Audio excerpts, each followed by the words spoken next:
Muy buenas noches a todos. Les damos un fuerte abrazo, un saludo a cada uno de ustedes.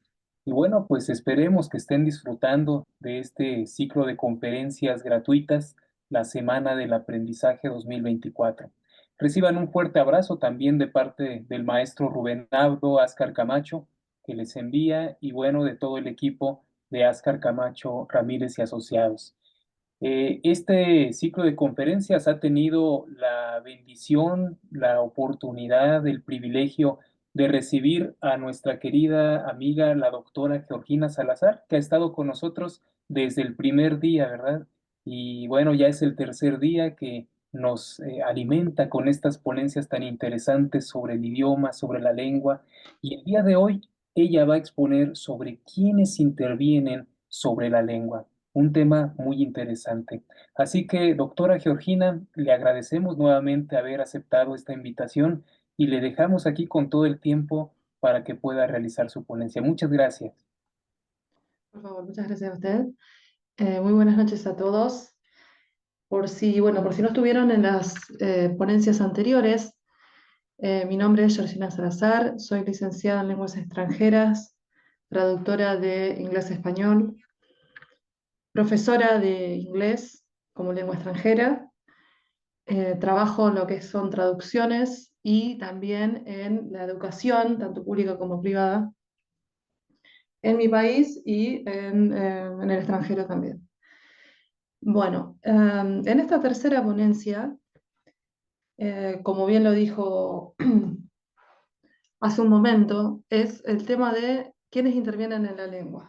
Bien, ya en la primera ponencia vimos los conceptos básicos: lenguaje, lengua, habla, el signo lingüístico. ¿Bien? En la segunda ponencia vimos el tema de la lingüística, que ahora lo vamos a completar un poco.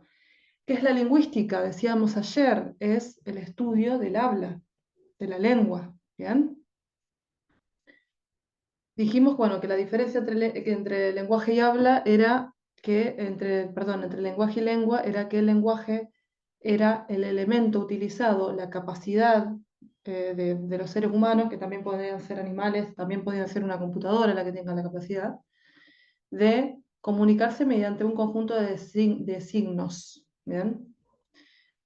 ¿Qué es la lingüística entonces? Es el estudio de estos, de la lengua. La lengua ya es la producción, es el hecho de la comunicación. El habla siempre se da entre humanos. Bien, el habla, dijimos, la lengua se da entre humanos. El habla es en una región más acotada incluso de lo que se da la lengua. Ahora, la lingüística es el estudio de la lengua.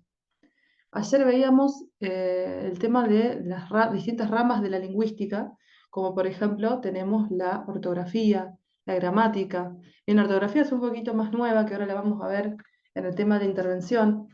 La gramática, dentro de la gramática tenemos la morfología, la sintaxis.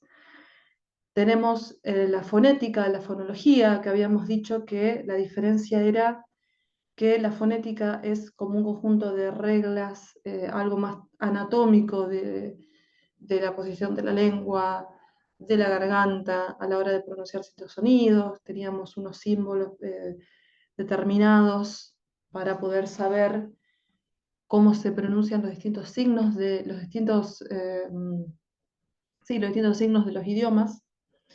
Y la fonología era un poco más llevada hacia el habla, que era más enfocado en una región.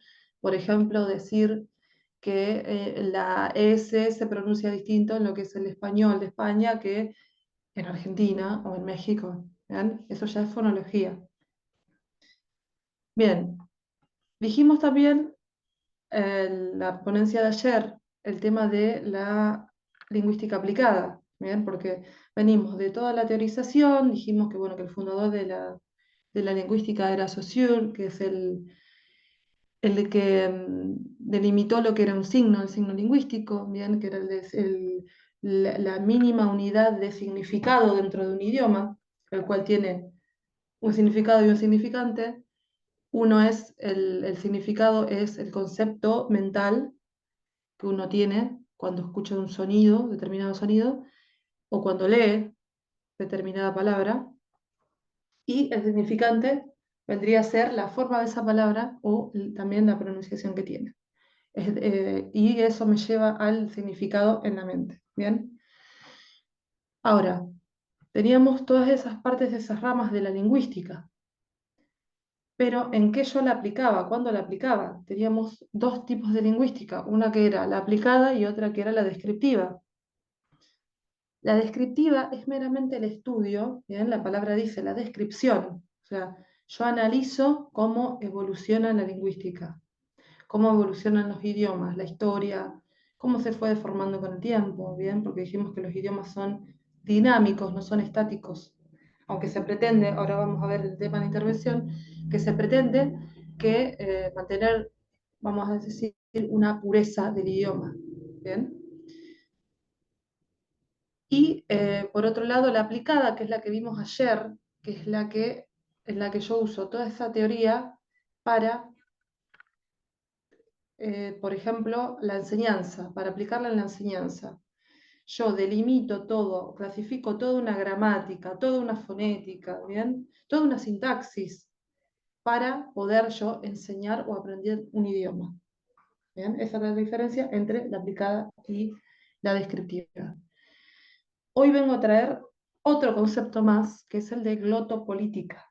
Bien, ya vamos a ver que la lingüística no solamente se inmiscuye en lo que es antropología, psicología, sociolingüística, sino que vamos a ver el tema de la política. ¿Qué es la glotopolítica? Viene a ser el análisis crítico de las medidas que toman los estados en referencia a algo relacionado con la lingüística. ¿Bien? Eso vendría a ser la glotopolítica. Pero, bueno, se dice que la glotopolítica es una rama de la sociolingüística. Bien, es un derivado de la sociolingüística. Ahora, vamos a ver un poquito,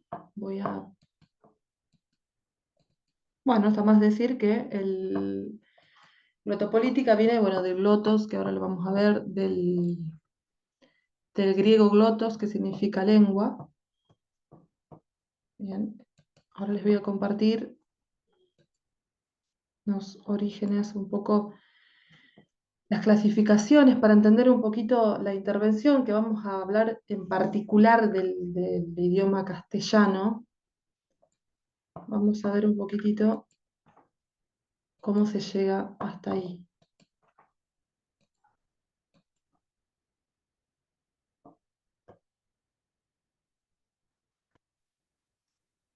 Bien, vamos a ver un poquito la genealogía, la clasificación de lo que son las lenguas, para entender cómo llegamos a las intervenciones hoy en día en la lengua española. Bueno, la clasificación de las lenguas. Tenemos la agrupación de las lenguas en ramas o familias en cuanto históricamente se han derivado de otras. El español deriva de las lenguas romance, que serían las de Roma, ¿no? El ejemplo de la familia indoeuropea, que tiene la mayor familia de lenguas hablas en el mundo, siendo estas el eslavo, germánico, itálico, báltico, helénico, armenio, céltico, bien, etc. Cada familia tiene sus respectivas ramas. El español deriva de todas las lenguas de romance que son del latín, y ahora vamos a ver los tipos de latines que había en ese momento. Bueno, en el cuanto al origen tenemos que debemos plantearnos cómo surgió el lenguaje y para esto han surgido diferentes teorías. Bien, no se sabe aún a ciencia cierta cómo surgen los distintos lenguajes. Tenemos hasta incluso una explicación bíblica que ahora le vamos a ver. Bien, algunos lo relacionan con religión, eso es lo que le venía diciendo, y algunos otros con evolución. Tenemos la poligénesis. Vamos a hablar de las distintas teorías. Esta se basa en la existencia de una protolengua mundial original en la que se derivarían todas las lenguas existentes, pero es muy difícil de demostrar ya que no existen registros escritos de la protolengua. Bien, que de un origen común derivan todas, pero no hay evidencia, bien, de eso, no hay nada escrito, nada plasmado en ninguna parte de esa protolengua. Tenemos la oral gestual, De acuerdo con las teorías de origen oral gestual, el lenguaje oral habría evolucionado a partir del lenguaje gestual. ¿Bien? Se trataría de un proceso que comenzó con gestos físicos continuos, con gestos orales y finalizado con el habla. Bien, tiene bastante sentido. Por ejemplo, esto vamos a hablar el viernes cuando hablemos de los idiomas asiáticos. Tiene mucho sentido porque, por ejemplo, no todos los idiomas asiáticos que conocemos, si bien hay muchísimos, pero vamos a centrarnos en los que más nos llaman la atención de los asiáticos, no todos tenían escritura, por ejemplo. Tenían habla, pero no tenían escritura en un determinado momento. Entonces, se puede llegar a pensar que mucho puede haber sido gestual en un principio, oral y gestual, ya que sí tenemos evidencia de que no existían en muchas lenguas, en su inicio no existía la escritura. Y después tenemos la parte social que dice, algunos expertos consideran que el lenguaje proviene de las actividades sociales como la caza, ya que requerían una buena comunicación para tener una buena coordinación, y que además el aumento del tamaño de los grupos influyó en el lenguaje con una necesidad social. Sí, podrían ser también una combinación de ambas, en mi opinión. Bien, tenemos lo que les decía de la explicación religiosa también, la Torre de Babel postula que todos los seres humanos hablaban un mismo idioma hasta que al construir una torre para desafiar a Dios fueron castigados a la diversificación lingüística. Esta teoría carece de argumento científico y a veces se interpreta como metáfora para explicar el origen de las lenguas sin contradecir otras teorías. Bien. Si bien, como dice, no hay evidencia científica, sí podemos ver desde este momento la interpretación de la diversificación lingüística como castigo. Esto, recuérdenlo, porque después vamos a hablar de esto. Recuérdenlo, el tema de la diversificación lingüística como un castigo. ¿Bien? Tenganlo en mente. Monogénesis. Afirma que diferentes grupos de homínidos africanos emigraron en momentos distintos, originando grandes poblaciones humanas fuera de África. Esta teoría se supone que las familias de lenguas actuales surgen de varias familias lingüísticas que no tienen conexión alguna. Puede ser también.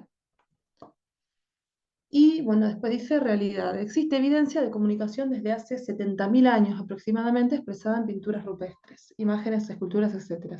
Y dado que no existía la escritura, ha sido bastante complejo el saber cómo se comunicaban antiguamente, si lo hacían gruñendo o por mímica. Bien, el lunes, cuando hablemos del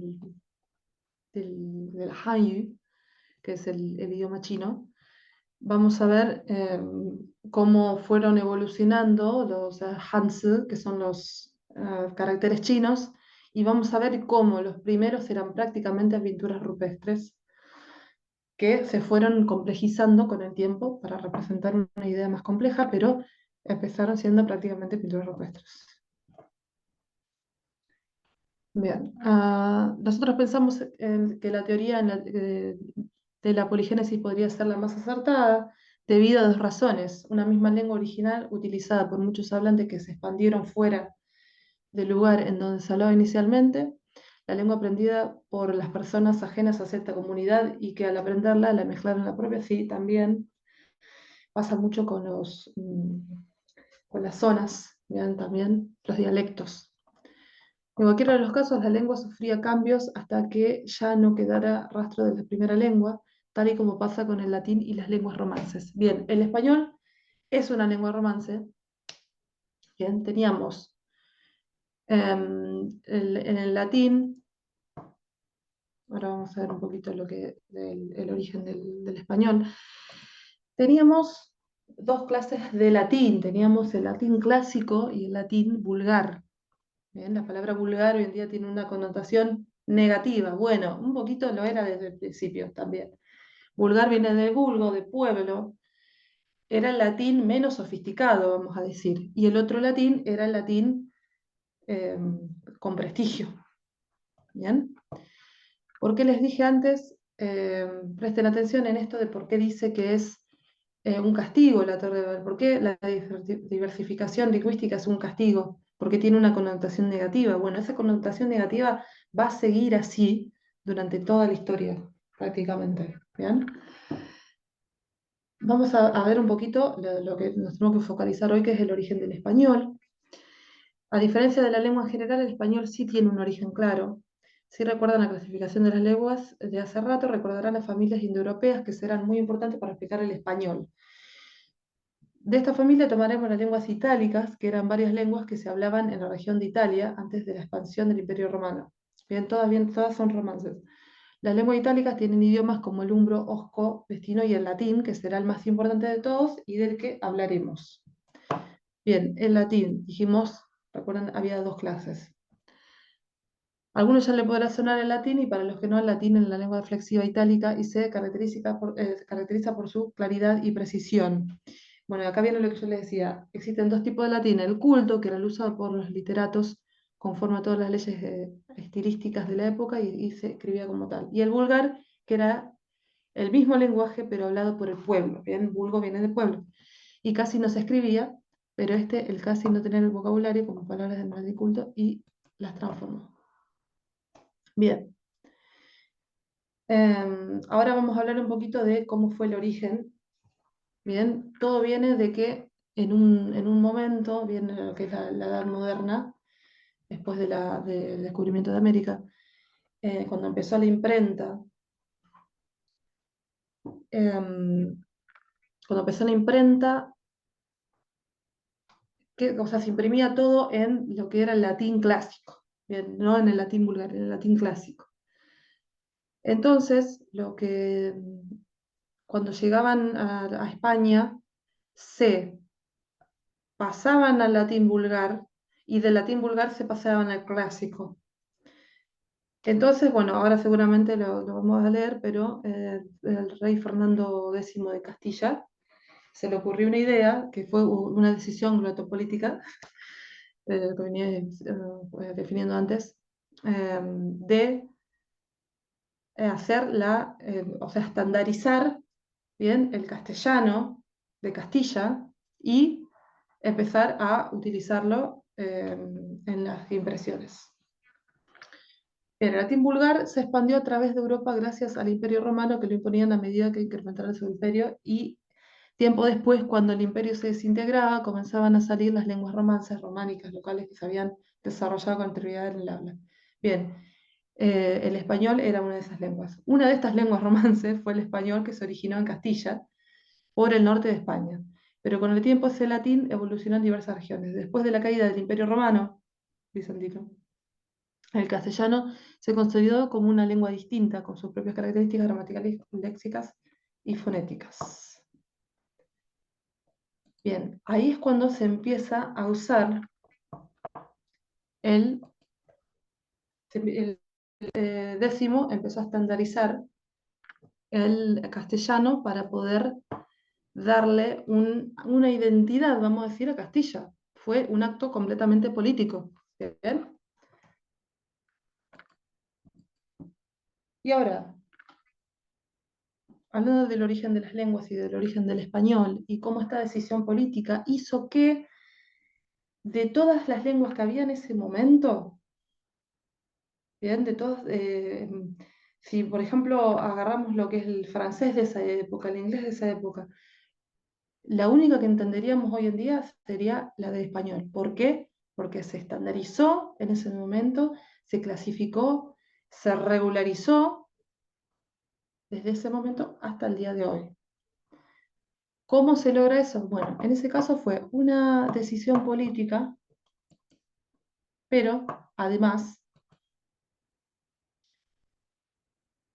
hoy en día también tenemos entes reguladores, se puede decir, ¿bien? Como la RAE, que nació después en la Edad Moderna, ¿bien? No, sí, casi a finales de la Edad Moderna. Bien, vamos a ver,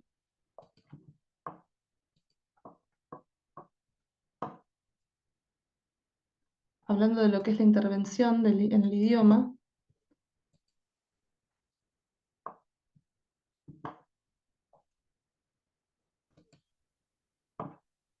Bien, la Real Academia Española. Vamos a ver un poquito de estos que son los que intervienen en la lengua española. ¿Pero por qué intervienen en la lengua española?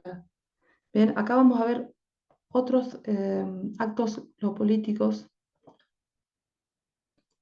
Bien. En vista de la evolución del castellano en los últimos años, debido a las aportaciones realizadas por los jóvenes, la Real Academia Española de la Lengua dará a conocer la reforma modelo 2004 de la ortografía española, que tiene como objetivo unificar el español como lengua universal de los hispanohablantes. Bien, esto es panhispanismo, que es lo que vamos a hablar mañana. Unificar el español como una lengua universal de los hispanohablantes. Ahora bien, dijimos antes que la glotopolítica es el análisis crítico de las decisiones de Estado en tema lingüístico. ¿Qué puede haber detrás de esto? Siempre hay que preguntarse eso. ¿Es verdad que se busca la pureza del idioma o hay algo detrás? Bien. No olvidemos que el idioma español en lo que es Latinoamérica por lo menos es un idioma que se nos impuso eh, después de la conquista, después de la invasión. Me gusta decir a mí más invasión que conquista. Am, Porque conquista, bueno, yo lo tomo como otra cosa. ¿No? Bien. ¿Qué puede haber detrás de esto? Bien. Detrás de esto puede haber una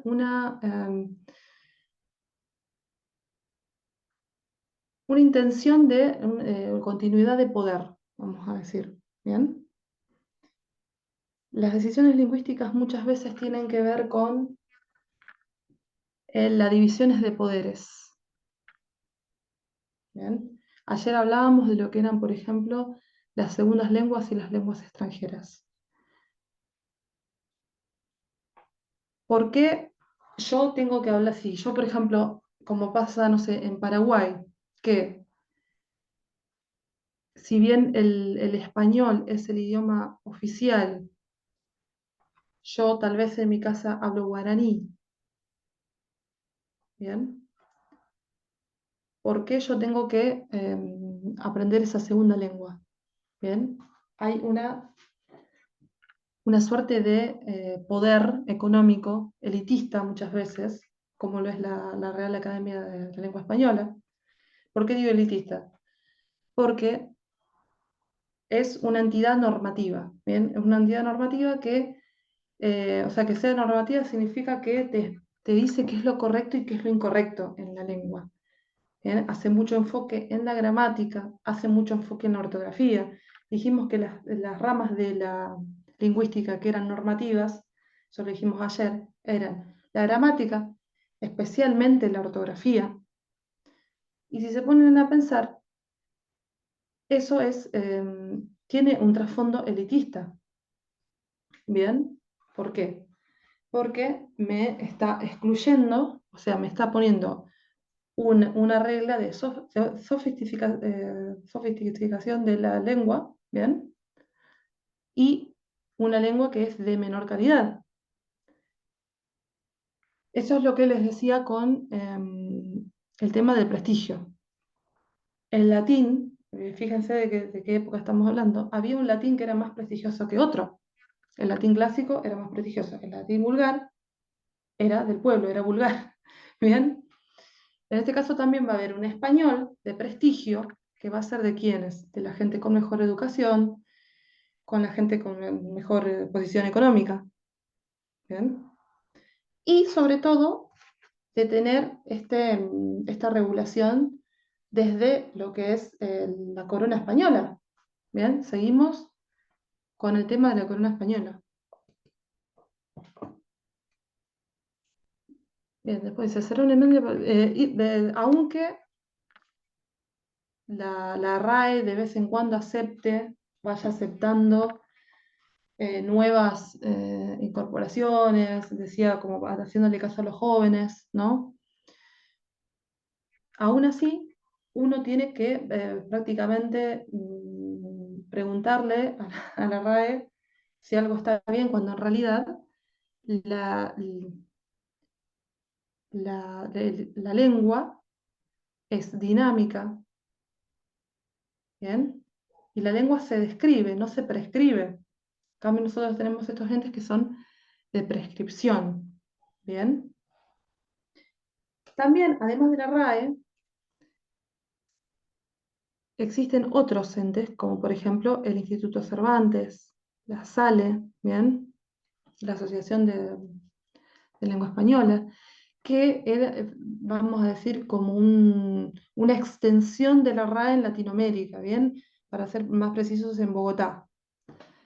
Se instaló como un decir, bueno, no somos tan unitarios en el sentido de decir, tenemos solamente sede en España, también tenemos una sede en Latinoamérica, tenemos otra institución, somos más democráticos. Pero ¿qué pasaba? Esa institución tenía que ser presidida por alguien de la RAE. En los actos siempre estaba el rey de España. Los funcionarios siempre eran elegidos por españoles, siempre eran españoles. Entonces, como que era como un decir, nada más, pero no existía esa suerte de democracia que se quería demostrar.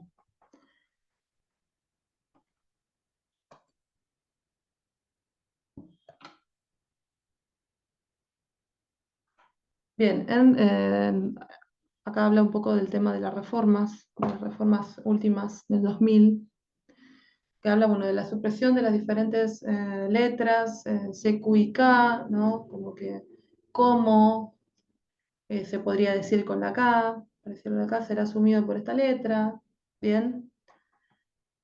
Se escribirá, bien, bueno, uno de los escándalos más grandes, que seguramente también habrá pasado en México, fue el tema del lenguaje inclusivo.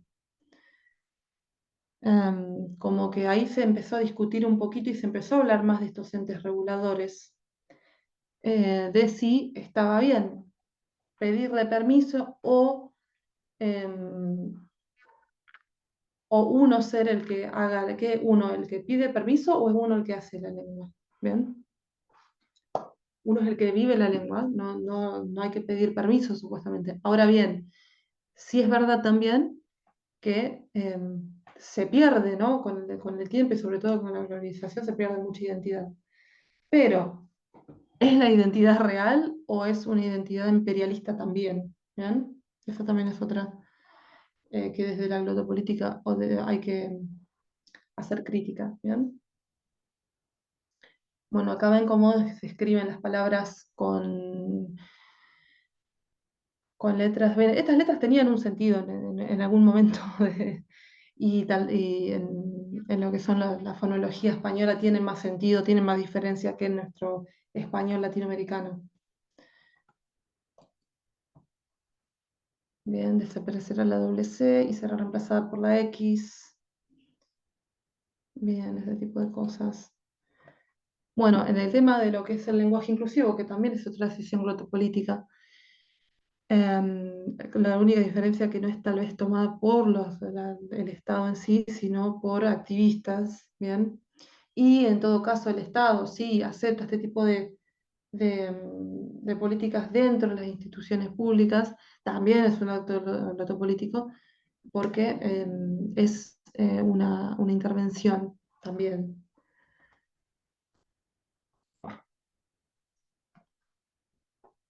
Bien, con la bueno, sí, y no se escribirán con Y.